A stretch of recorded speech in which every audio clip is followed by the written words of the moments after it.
Welcome, everyone, to another episode of HR and Payroll 2.0. I'm Pete Tiliakis, and as always, I'm joined by the legendary Julie Fernandez. Welcome, Julie. Thanks, Pete. And I'm really looking forward to you telling us about our next guest, Catey. Yes. My good friend, Catey Palmer. Catey and I have been pen pals on LinkedIn and elsewhere for a while now. She is no doubt the energizer bunny of the payroll, global payroll world. She is a global mobility expert and the new founder of ExPaytriate. Miss Catey Palmer, I'm so happy to have you here. I don't think I'd ever find anybody with my energy level in this space, and I found you. So, hello. It's an absolute honor. I feel like a bit of a rock star being on this. Oh, you are. You are. You already are. That's why you're here. I honestly, because the people that have been on this, and I've listened to these podcasts for ages, so I'm really honored to even be good. on You're a there. long-time listener. We appreciate you. We appreciate you. Yeah, thanks for that. And Catey, you know, as a longtime listener, that I get the privilege of asking the fun stuff up front. And I'm always intrigued to know, how on earth did you get into HR payroll? And then, of course, what makes you stay? Yeah, so I've had a really different journey to most payroll or HR or GM professionals. So when I finished my degree, I wasn't quite sure what I wanted to do. Had an opportunity to go and become a lawyer. I had a training contract. Decided, I wanted to be a human rights lawyer when I was younger. But that's really hard to do. And I went to an interview at a Magic Circle firm. I don't know if you guys know, it's called Linklaters. Really, really big firm. Yeah. And I was absolutely terrified at this experience. And they had the most beautiful restaurants and beds and all sorts in the office. So I was like, right, even at a 21-year-old, I was like, so that means I will probably never see my home. Yep. And I will kill myself. Yes, I'll get a nice, healthy salary. Yeah. But at the expense of my health, my sanity, my life. So then I decided, oh, no, I don't want to do that. And I spent 8 months living in Amsterdam when I was 21, doing a big project for a company called Health Action International, which was closely aligned to the World Health Organization. So I did a really exciting project for them and presented at the European Parliament down in Brussels. Amazing, right? Yeah. For a 21-year-old graduate, love that. And that's when I started going, wow, okay. So I was living overseas for 8 months and I had student loan and then I realized I actually had tax and social security issues and had to work out, what do I need to do with my student loan and all these sort of things. And when I got back to the UK, I was like, I have all these things and letters from the HMRC. So then I was like, oh, okay, I'll sort all that out. And I sorted it out myself. It was fine. And I was like, well, that's actually quite complicated. So then I got headhunted into EY, Ernst & Young, into human capital tax. And I wasn't expecting to love that. Wow. I was dealing with expat tax. I was working with Sally Hair and Beauty, the CEO of Sally Hair and Beauty, and Microsoft as my client. Wow. And I quickly loved dealing with US tax as well. And I was like, wow, tax. And I did politics and sociology at university. So they didn't, and honestly, maths was never my thing. I mean, I got an A, but it was never something I would ever imagine going down to. But then I decided I'm not really a big four type person. But I love the technical side of the tax, the complexities working overseas, but also the people side of solving complex problems for people and companies. So then I took some time out of that and wanted to reestablish what I wanted to do. So then I was chatting in Brighton, which is down the south coast of England. Yep. In a coffee shop. And I was talking to my best friend about, you're 22, what are you going to do with your life and all these sort of things. And I had all these ideas and aspirations of what I wanted to do. And it's people, it's tax, it's problem solving, it's strategy, policy, all that great stuff. And I was like, well, how on earth do you find all that in one role? And this lady, Tessa Mason, who's still a really good friend of mine, and she'll probably listen to this actually, or she will. She was like, Catey, do you mind? And because she heard my name, she said, can I, just propose a an idea to you. And she had a role in Richmond, which is in the sort of south part of London. And they need a global mobility advisor to come in and help establish policies, processes. They're working with the big four. And, that's it. So I was like, well, I went to the interview. Hands down, one of the best companies and best roles I've ever done in my life. And I was there. It was a little management consulting called Celerant Consulting. And I got to go into the payroll, the domestic, the global payroll, the expats. I worked with PwC at the time, who were great. And I loved everything to do with the mobility piece, but the complexities around the social security, expenses, benefits, everything. And I got to manage the whole thing. And it was fabulous. And then that was kind of my platform, if you like, to work both in industry and in professional services. And that's what I've done. And I've managed global payrolls. I've managed global mobility functions.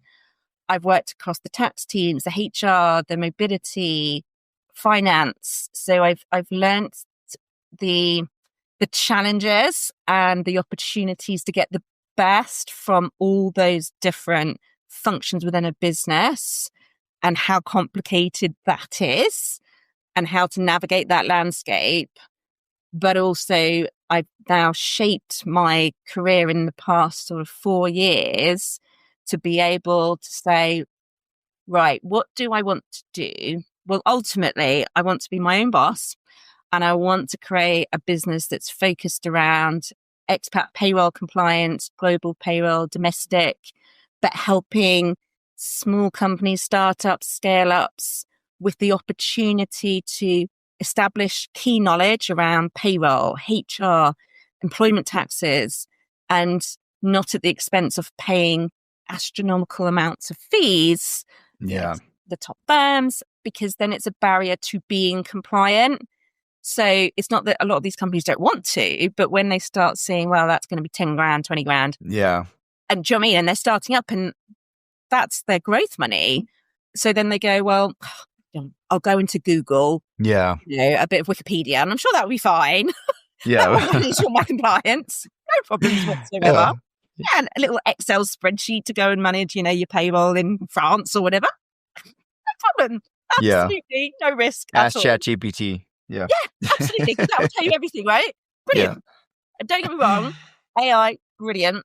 And actually, if you aren't going to take that on board, you're kind of dead in the water. You really have to embrace it. Catey, it sounds like you were able to have it all, right? I mean, you talked about it has it all, right? I mean, all the things you listed, you found in payroll. You went from watching paint dry to paint being spilled, I guess. Some would say that about tax is watching paint dry. It's like the same pain. But for you, I think you have a different lens and you see something more wonderful than the others do. Sure, and you got to stay. You just created your own dream combination of chaos, right? And it's so exciting. And then you can also, because within ExPatriate, because I love supporting other businesses grow and develop, there's lots of strategic partners on there around payroll, wellness, fitness. You guys are there, lots of payroll leaders to showcase that there's lots of people out there willing to help and willing to give you that knowledge if you're willing to ask for it. Yeah. And lots of great new technology vendors out there that are really delivering absolutely exceptional service and listening to their clients and taking the feedback and creating their roadmap, which you can really buy into. Because you're like, right, that's aligned to legislation. That's aligned to what my clients need. Technology. Catey, one of the things that I think back when I was leading payrolls or even when I was doing due diligence with big enterprises that had gnarly, because that's where most of the expats tend to be. I was always scared of it. It terrified me. I always had great folks running it and I stayed very close and involved, but it just scared me to death. Like I just didn't want anything to go wrong. And there's so much it felt like could go wrong. And we had to work very closely with our partners, and management audit and all of that to deal with it. But it was so complicated. And back then we didn't have the systems that we have today. But I mean, one of the things that I've seen you talk about online, on LinkedIn, and we'll certainly share your account for you, is just the advocacy for the integration, the deeper integration of global mobility with payroll. And in most organizations, it is pretty much together, but sometimes it can get dripped over into finance and then it gets distant. But I actually think you're right. And I would even take it a step further and say, like, what else? What about the integration to HR? Because I think there's a lot of lockstep needing to happen when HR decides they want to hire or they want to move an executive or someone or a person somewhere. There needs to be a lot of coordination because there's just so many moving parts. But talk about that integration part, because I know you're very opinionated about that. Yes, I'd actually been doing some work on it this week. And how do we reduce the fear? Why was I so scared? Fear I don't factor. know. Yeah, I was fearful. I was scared. It's across the board. And I've seen that for 15, 20 years. The word, and I'm on WhatsApp groups and everyone's like, Catey, what do I do with this? And I don't know why obviously we're always fearful of the unknown. And the legislation is complex, but there are a lot of similarities across countries in terms of the fundamental basics of how items are taxable, what's subject to Social Security, but they think all the other things. So, for example, the 183-day rule, for example. There's no problem, right? No tax, no nothing. And then I go, but wait a minute. Does that person have the right to work in that country? Oh, no, we sorted out that visa and we've got them an employment contract in France. Yeah. And they're, from Peru. Right, well, we've instantly got a problem there then, which is fine. But they are then an employee. They are economically employed in France. So it's all these things that, to your point, the integration piece, and I haven't seen any technology yet that maps that whole I know where you're going with this. Yep. Of, right, HR get a request for, Pete, you want to go and work in New Zealand, 10 months. Marvelous. Great idea.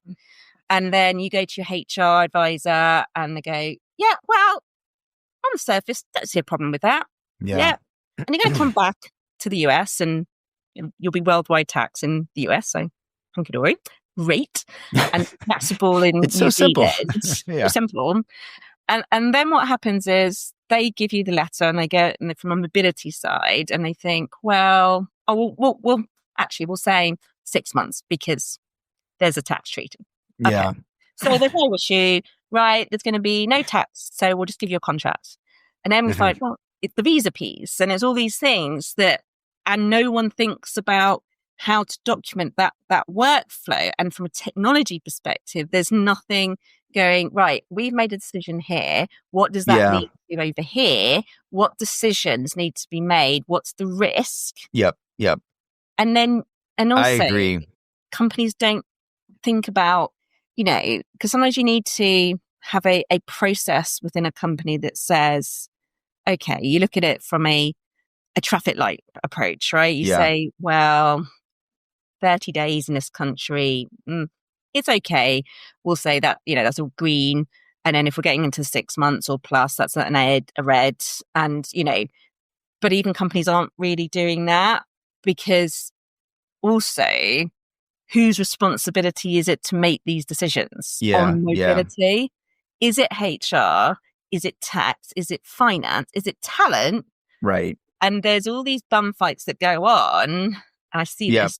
Yeah. I always saw it come from the business side, HR, in legal, often, kind of giving us direction. But I want to come back to that because and maybe Julie, I'd love your lens too. Like, let's talk about this issue that you just said about the maturity of the tech out there. You're probably seeing a lot of the systems from the practitioner side from a lot of different viewpoints. And Julie, I know you're helping people implement them, and I know what the vendors show and tell us.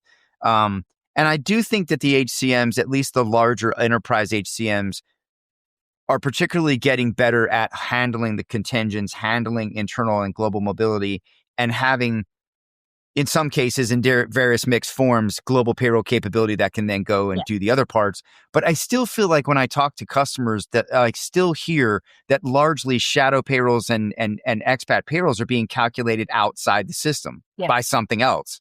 Yeah. So I'm curious if you're, to your point, like who is kind of leading right now when it comes to that, and what do you think is missing in the market? Just that connectivity of all of that, sort of the, I guess the orchestration, Julie, like we talk about leaves. Yeah, I think some of the challenge, like I'm probably not as and the service providers involved, right? Sorry. Yeah, that's the thing. Yeah. I'm not as quick of a convert to the whole idea of being closer integrated yet, because I think the provider markets are very different, right? And the volume and scale that you're working with, this level of complexity on. And so a lot of even just your top leading payroll providers, that do global payroll or do domestic payroll, they don't typically have the same acumen for shadow payrolls. And so it's not their sweet spot. There's a different niche for that. Yeah. And some of the other, executive and mobility issues that go along with people moving from place to place have a different provider ecosystem, right? Yeah.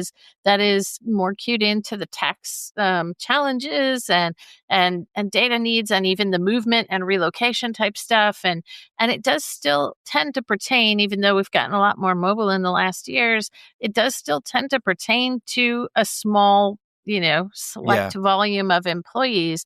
Now, do I think ideally we should be able, it seems that bare minimum, like we ought to be able to do a better job of integration and moving data and having things talk to each other, right? Don't forget, the majority of this is being underpinned by the big four, and those are proprietary systems. That's right. And they are outside, and you're right. And they should, and they do, most do. I know Deloitte integrates. I'm sure PwC does, EY, but they're largely the third party. And that's where I think that handoff is still going to be, is still choppy. Yeah. And Catey will probably tell us too, there's a whole different lens when you're looking at through the lens of, the payroll, tax, finance implications and compliance implications of all of that. That's very different than coming at it through the HR lens of things. And not everyone is equally good at, connecting those dots. Finance is a different ERP system usually, completely. Tax is its own monstrosity that scares the bejesus out of people, right?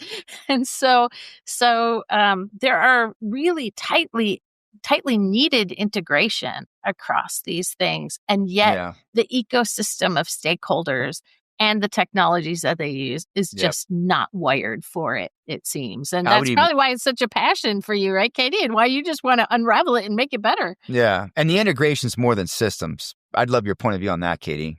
When you think about Go Mobility, it is so complex because you've not just, when you're thinking about, there's multiple vendors in the mix. You've got, and then each of those vendors, when you're looking at data integration in terms of what's taxable, so expenses, cultural awareness training, and thinking about, because you need to, from the Go Mobility piece, or the team that manage the Go Mobility piece, they're focused on the service of the vendors to make sure that experience for the assignee as a smooth and can enable them to achieve the ROI, which is essentially the reason why they're going on assignment. They don't want to have the hassle or the pain of how do you set up a bank account? How do I make sure my tax is correct? What do you mean that I have to complete this diary for KPMG or PwC and keep the receipts for my relocation and thousands of receipts? And you don't want that. So you want to make that as seamless as possible. So the mobility side of things, most teams don't like the tax and the payroll side of things, right? They won't understand it. They're fearful of it. But the vendor management piece and making sure the assignee experience is great and managing fantastic policies and implementing new tools from the things like Assignment Pro, which is a tool that I always used, God, for like 10 years. Really great tool owned by a company called Equus over in the US. Yep. Really, really great tool. And when you think about integration, actually, that's one tool that can, for example, create your balance sheet and map things like your expenses and what's taxable and what's not. But the engine, for example, as far as I'm aware, was always Deloitte. Don't know if that's changed. So it had a robust engine in it. But then you've got what happens is then the team create a balance sheet and a payroll instruction out of their tool, and then that gets flipped over to payroll. Oh, there you go, boom. You know how to read a balance sheet, don't you? Yeah. Well, no, and then you've got different tax years, and then what we offsetting, what data you actually saying you're going to deploy that person. They don't think about those complexities, and what happens is it's given 2 weeks before a start date or after. And suddenly the payroll team's like, crisis. Oh, yeah. Well, I think HR puts it through the country of origin lens, right? If the headquarters is in the UK, their lens on the next country is the UK, right? Or US. We're guilty of it, right? Here. And so different companies have multiple approaches. They can do post-based payroll. Yes. So post, everything, Or you've got tax equalized, and you've got things like what record do you keep in the HR system for salary, for example, because that's the salary review figure. But sometimes then are you offsetting that for what we call salary sacrifice or hypothetical tax, and that reduces the base. So it's all these complexities. That's where I think the communication and collaboration with, HR and legal to make that decision for the company, right? Because payroll can't make that ultimate decision. They can guide and they can suggest, but legal has to say, this is the way we're going to do it. And you'll be amazed at the lack of involvement of legal team. Well, and they need to interpret, right? Yeah. Katie, I have a combination of things that I think I see most often. And I'd be curious to know if this is, kind of what you typically encounter or where you think things are evolving. I most often see if folks are even thinking payroll in some multi-country fashion. There's provider or providers for that, but they're very nearly sticking to home country payrolls and not host. And they may pay them if somebody gives them something to pay, right? If there's an input or an entry that payroll can just process, okay, great. And then there's kind of the tax and like the true mobility expat type activities, right? That you might find the Big Four involved in, and they're doing the estimates and they're doing the tax, the tax equalizations, and they're providing all of the nitty gritty stuff to whoever needs to be processing the payroll, and sometimes to both home and host countries. And then HR just kind of does its own thing and hopes that they all work out in the middle. Sometimes, they have to have a record, and maybe they, need to do some special things for them if there's compensation statements or, or other bits. And usually I find like a mobility person or a very small mobility team of specialists that have that energizer bunny fearless DNA, right? And they're the ones collaborating all of these pieces coming together. Is that kind of the usual construct that you see? Is there something that we should be thinking about differently, or a movement that you think would, just take things to the next level in how those job duties and roles are distributed typically? A global mobility movement. and it's funny because in the roles going back a few years, I was the mobility person from the payroll, the tax, the policy, creating all that from both the global payroll, domestics, and all that, and managing the Big Four relationship and the mobility team, and bringing it all together so that instructions from the Big Four to the payroll, they actually make sense. So everything makes sense to the end user, because I would find, could you say about, yes, the Big Four, they give the instructions, the home, the host, but actually they don't necessarily, they don't talk to the payroll team. They're getting it on. They pass a file. And the letter, but they don't actually go, well, actually this person's got this tax code and this nuance. Do you know what I mean? Like what we call a K code. So they're like, oh, hang on a minute. Whoa, that changes things drastically. or they don't get that complete information. So what I've always said is you need, when you're having, it's a bit like a new country, right? And you've got new country implementation. You think about all your stakeholders that need to be involved in something, and you make sure that they're involved and that everything they need, everyone gets their piece and gets to be heard. Yeah. And then you create a more streamlined and efficient process. So irrespective of whether the person's gone, oh, do you know what? We just deployed that person yesterday.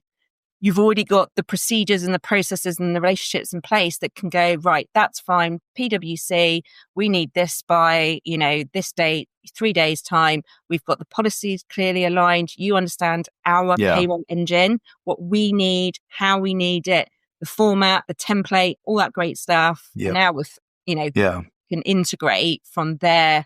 It's like KPM, a lot of them have got proprietary systems that you can actually integrate the numbers if you've mapped them to your payroll system. So there is that now. There is a lot of improvements, but there are still nuances that... You said something there about just sort of payroll finding out, right? Yeah. Do you think it's like, and that's my experience, like oftentimes it's just sort of like, oh, you got to, now we had a dedicated expat expert embedded in our team that led and handled all that and coordinated everything. But I have seen where it is disjointed and expats are sort of thrown over the fence at payroll. Do you think that that's like, should companies, and I think that HR kind of has to do this, but in bigger companies, sometimes the business is directing the need for a talent in a certain place based on what they're doing. But is there a need for a global mobility strategy? And is that a talent strategy, really, obviously, and then a compliance strategy to underpin that, or compliance readiness to underpin that strategy? Yeah, but it has to be a team, collective collaborative effort.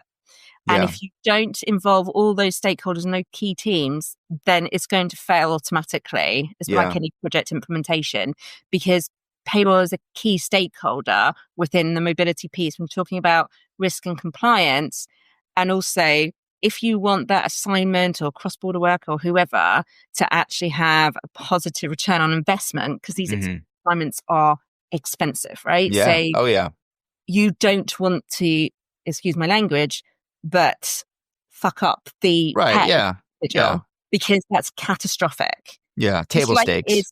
Because it's worse. So you instantly create stress for the individual, risk credibility of the whole payroll, mobility. So as long as you're aligned and then you have a clear policy, a clear strategy, and as I always say, the right talent in the right places, i.e. the knowledge. So yes, a lot of companies perhaps can't afford to have, a huge mobility team, but if you've got clear communication between the payroll, the HR, the mobility team, the finance, and you from a cultural perspective, from a company vision, if you establish that at the start and you make that the underpinning rule of the company, that we will have open and transparent communication and empower individuals to make decisions collectively that everyone is comfortable with, then you won't have all these breaks in communication. And that's where everything falls down. It's when people go off or they are fearful of asking questions. They think they're right. And rather than pestering someone, I'll go off and do my own thing. I think this is okay. Yeah. But feeling empowered to actually ask rather than just do and then create the problem. Yeah. I've seen companies that are really good at internal mobility and global mobility kind of in tandem. And I think that's and it's typically been like the bigger tech companies. Like I think Google was pretty good at this, like from my experience of working around with Google and seeing what they did. And I'd say, maybe even GE I've read a lot of great case studies on how GE leveraged internal mobility for talent, as a talent channel, and global mobility was part of that, obviously, in some cases. But I think you can be really good at it, and now more than ever, like I feel like you have to be good at this, especially if you're a bigger organization, to really maximize your talent, and that's a whole other show, right, on skills and skill inventories and on and knowing what you have and what you don't and what you need and what you will need and predicting what you will need. But I think internal mobility and global mobility go hand in hand with being able to put those skills in the right place at the right time. And if you can't execute on that, you're going to jeopardize that agility that you've potentially created for yourself. So there's such a lockstep engagement that needs to happen between HR and payroll and legal on this to make sure that you get it right. And I think it's important to have a good the right partner and a good flow of collaboration with them too. It's so critical. Yeah. For many folks, it's a scale situation, right? Yeah. I mean, if your company doesn't have the scale that supports, a dedicated position or, some sort of streamlining or technology enablement, right? Then you do have to, rely on collaboration and, some really smart cookies on your team to work it out and pull it together. And I feel like this is something that we see, progress, the most progress being made on by folks that literally have, dozens to hundreds, of mobility folks, where it begins to get unmanageable. And what I see in the sourcing world is a lot of times you're not looking to do any sourcing until you have a certain amount of scale. For some of these things. And Pete, maybe that's where the EORs come in, right? The employer of records. You read my mind. I wanted to ask you that, Catey, like just, kind of thinking back to, before global mobility of past and global mobility kind of now. What do you see? What are you seeing in terms of just trends as far as the EOR model, the global EOR model coming into play around and with maybe as a synergy with global mobility? I mean, it's funny because I implemented an one of the first EORs probably about 13 years ago. So that, and it was relatively new, very expensive, right? It was like $1,500 a month and it was relatively new. People were a little bit reluctant because one of the issues within the EOR structure is, does it mitigate what we call the permanent establishment risk of a company? A little bit grey. The business nexus. Yes. So whether actually does it remove the ultimate that the individual or the company that's deploying the individual, say from the UK to France, does that mitigate the risk that actually they'll have a corporate presence and actually end up having to pay corporate tax? Yeah. So that relationship has always been a little bit fragile. However, I think when we're then talking about, we're going outside then of global mobility in terms of functional sense. Because actually, I think in the past 4 years, we're seeing a lot more companies looking at their markets internationally because of the talent, particularly, IT, engineering, fintech, do you know what I mean? Everyone, even manufacturing, the media industry are utilizing a lot more overseas staff and thinking that people can work anywhere because of this whole remote working and everything was great, because there were relaxations from a lot of the tax authorities. And then suddenly, those relaxations have gone. So there's rules now, right? So, and there's, particularly with the UK leaving the EU, there's immigration, there's a lot more complexity. But with that, I'm even doing it with one of my clients now, where they've got a lot of freelance workers that are actually more deemed employees. And actually the only solution is go and register your company. Very expensive, potentially, or utilize an EOR. And actually, even from a solution perspective and cost viability, it's a great option. I think I've seen so much growth in the EOR space over the last 3 years. I mean, I'm a little bit on the fence. I will not lie that I think some EORs they don't have the right strategy and they are just going at it from a perspective of this is really easy. And we can just charge astronomical amounts of money. It's easy revenue. Everybody's doing it. Grow, and then we'll go and sell to one of the bigger ones. What a great business. However, they're non-compliant from the employment contracts. They're not delivering compliant payrolls. They're not thinking about vendor contracts and making sure they're compliant. They've got the wrong strategy. And and it's a bit disconnected in terms of the customer fronting side of things with the client and the employees versus the support functions. So there's a massive disconnect there. A lot of them are like a concierge middleware, and that's all they are really. And they're a mile wide and an inch deep in some ways, and there's just no depth to them. That was my rant and our podcast, the great EOR differentiation debate, because I think there is just so many, like, it's just, how do you, I mean, it's like, where's Waldo? You look, it's, which one do you pick? They all look the same. But there are some good players out there that are doing it right. They are building from the ground up. They are really going at this very, very differently. And I think that I think EOR is both a human opportunity enabler, but also an org agility enabler, and it's a wonderful solution for strategy, executing a strategy, but also doing it in a way that keeps and protects and de-risks your business. Yeah. And yes, it's expensive, but I think it gives you the opportunity to speed through a lot of paperwork and bureaucracy and investment that you would have to take in order to execute on that. And maybe even more important, obviously the access to talent, or the ability to accommodate some talent.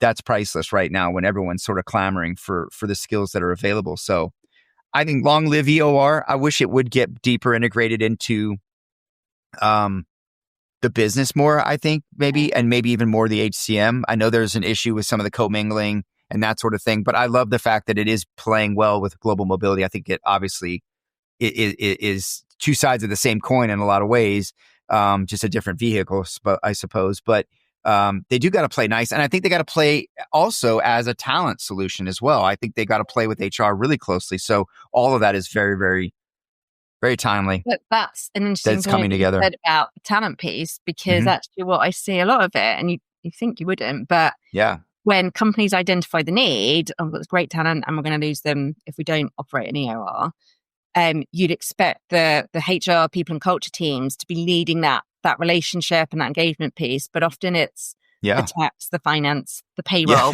They've identified that they're the tip of the mobility spear. It's just parked over here. And so I'm like, okay, that's fine. But actually it should be, it's a fun, it's a talent tool. And if you want to grow your business and you don't want to have the excessive cost of establishing entities, it is an opportunity for that. But as you said, which one do you choose? Because that's a risk in itself. So you've got to have, and I don't think there's enough knowledge of a lot of the EOR space, and not, because we know a lot about the payroll vendors and even on like the CIPP, GPA, on all those, memberships there are. We know a lot about the HCMs and the payroll solutions, but the EOR space, not so much, other than, your remotes, your deals, your Ripplings, those ones that everyone knows about. Some more than others now. A significant portion of many of them, or of the population, and advised many of them. And I think that it's very hard to find a lot of differentiation right now. But it's there. And look, don't just think that the small guys can't handle what you do. I've seen some great providers that are regional focused, that are purely stay in their lane, and they do an outstanding job. And many of the roads lead to them from the globals anyway. So give them that opportunity, but kick the tires, right? Know what you're buying, understand how the cake's made. All the analogies, I guess, use all of the analogies you want, but make sure you understand what you're getting, because there is a risk to this is a risky game doing this service. So Catey, sorry, go ahead, Julie. I'm sorry. I was just going to say, you made a very truthful comment, which is a lot of the providers, they don't seek analyst advice, right? And they're not really advised. They just go it alone. But the same is true of clients. So, your HR buyers, your HR payroll finance, wherever it sits, right? That organization, there is quite a bit to deal with from an operating model perspective, and just sorting out how those escalations, handoffs, touch points, data movements need to happen. And I liken it a little bit to what years ago was the great unknown of handoffs, which was onboarding. And, in recent years, there's an awful lot in the market that has happened to make sense of onboarding and the handoffs with IT for credentials, with, for keys, for, everything that has to happen. And I think that's because of the scale of onboarding and the criticality of the experience. Here we have a similar issue, but it's with a different scale of employees. And the operating model is just a bungle. And I guarantee you that it's different for every company and has its own unique flavor of crazy, a little bit like leave administration, leave management. And it's an operating model opportunity from my perspective. And I will tell you that is not frequently advised either. So if folks really want to make something messy cleaner, that's the sort of exercise that I think they should really think about undertaking. Yep. I'm saying that all the time. When you look at one little problem, you think, well, even how things are being mapped or coded from in a finance system and an expenses system, and make sure you've got integrations within your own internal systems. So you haven't got lots of data integrity issues, which creates more of the problem in the first place. And which for payrolls, to get that final, input, that's where it all falls down. So yes, have ownership and clarity on who is ultimately responsible for entering this data into this system, and make sure people know how to do it. And that leave piece, oh my God, how many times have I seen Workday implemented by a company? Great, we're going to implement it. We don't have a project manager. We've had someone, we've agreed for 2 months to get some help. So that's all they paid for, thinking 2 months is going to be enough. Then they realize, the US, we've got it sorted in the US, but nowhere else. And so what happens is a very disengaged HR and payroll team outside of that, because it hasn't been thought about and it hasn't been mapped and it hasn't been configured. Yeah. So you've got this great tool and these great tech, but you haven't thought about how to make it work based on your company policies, your operating model, and invest in that. Otherwise, what is the point of implementing that technology to say, oh, great, we're a partner with Workday? What does that mean? Catey, when is it the right time, like for a company at either size or complexity or whatever, to maybe create a global mobility center of expertise, a COE? I'm seeing more talk about COEs. Like right now, I'm exploring workforce management COE, and I'm just curious, what's your point of view on that for global mobility or internal mobility at all? And is there a right size? I don't know. I mean, it's a great question because, so for example, one of my clients that I've been working for since December, they said, one part of the project is to look at the global mobility policy. Great.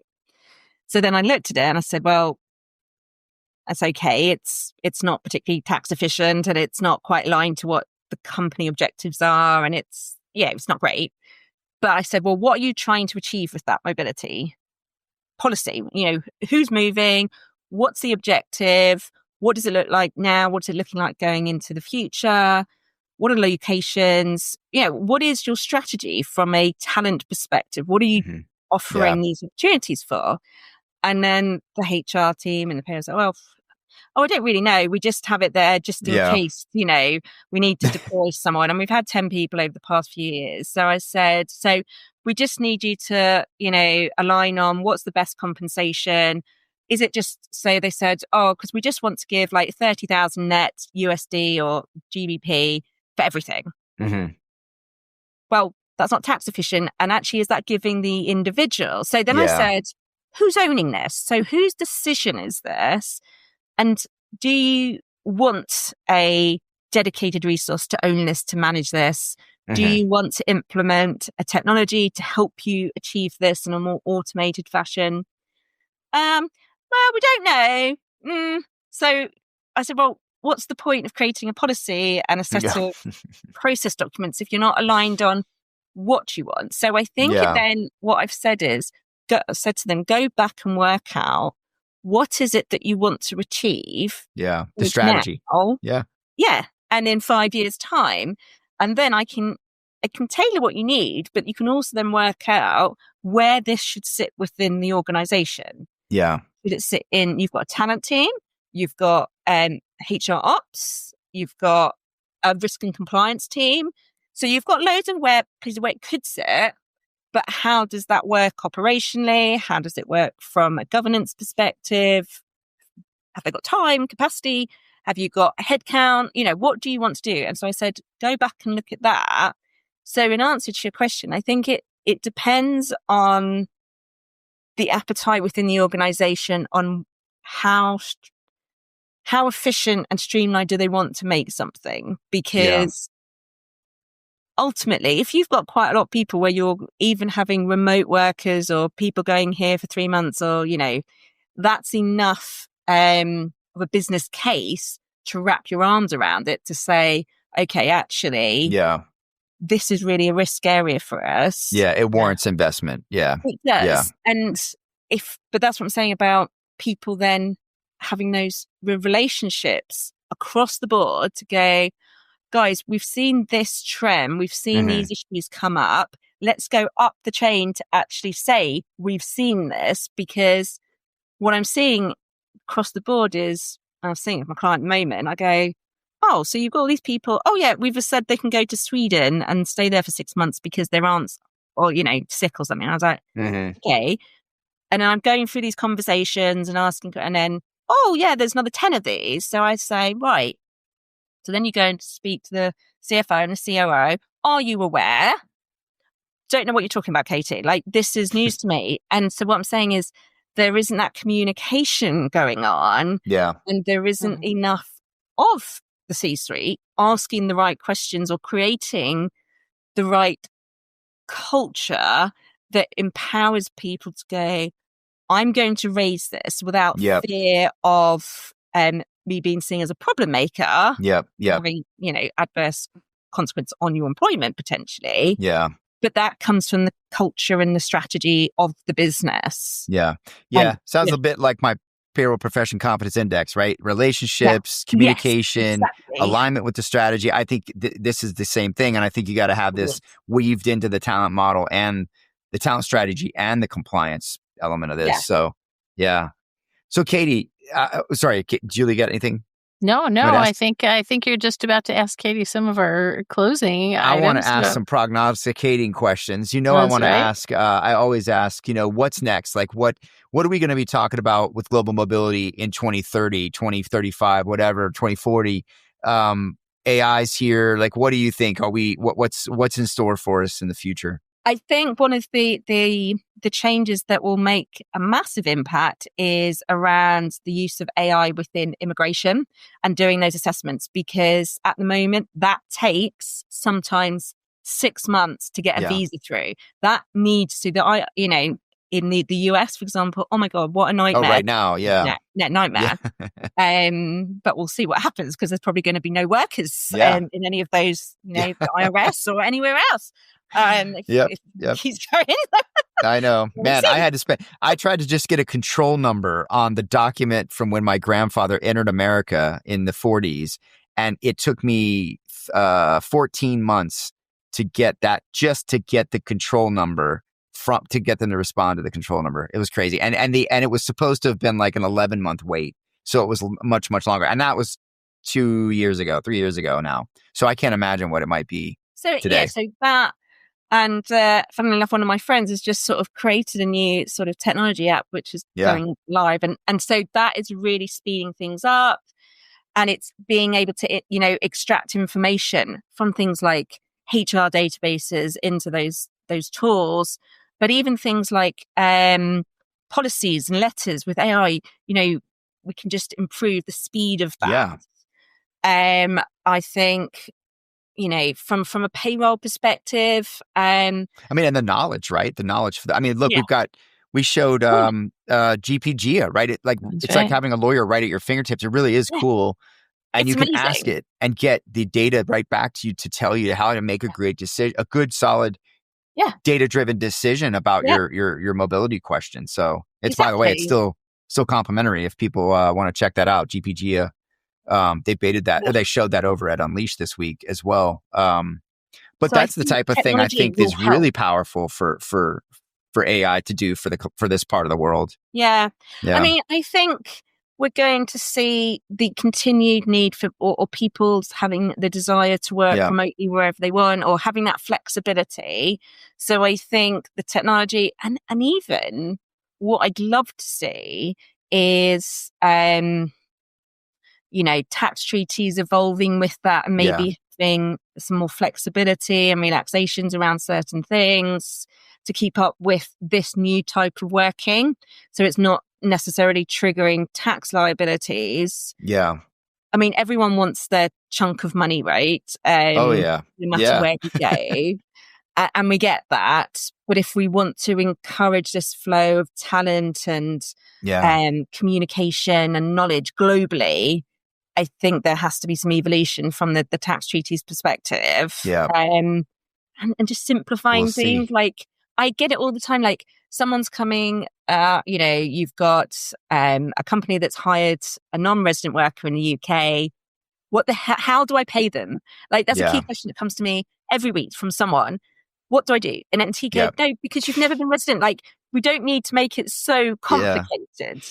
My hope in this is that I'm hoping that AI too is going to help not just our government, because we desperately need it, but all governments to really, at Greece, for example, you want to talk about not digital, digital, right? It would make everyone's life so much easier if more of the government agencies were mandating electronic payments and electronic reporting and electronic interactions and correspondence and integrations to things, because I just think there's just so much effort spent on both sides.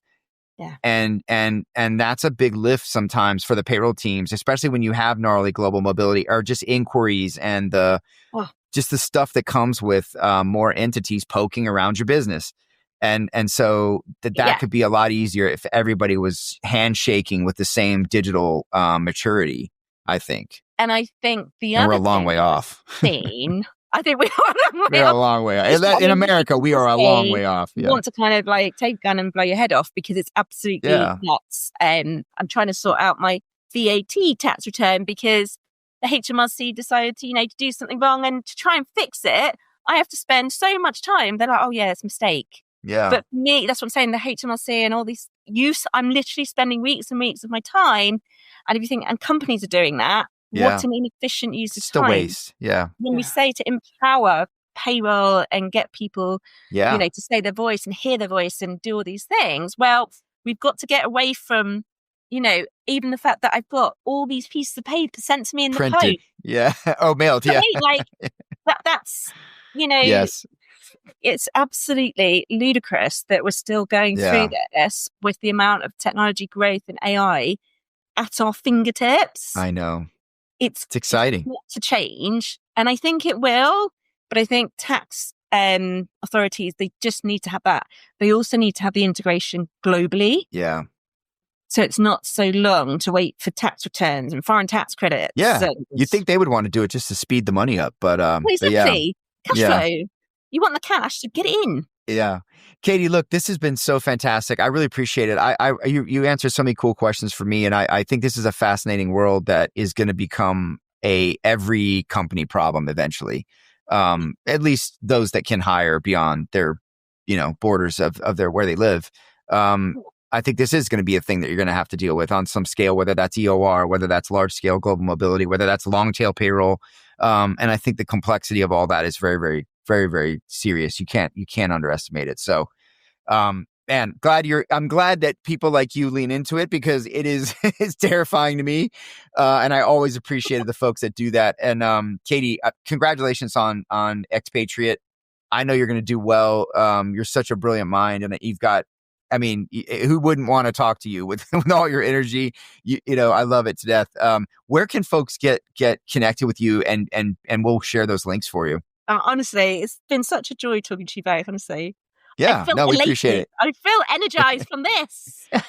Hey, that's what we do here. We're just trying to share the love. Share the love. Yep. Share the knowledge. We can't keep it to ourselves. No, we can't. And that's one of the key things about my business, is encouraging people to, affordably get access to knowledge and share it and circulate it.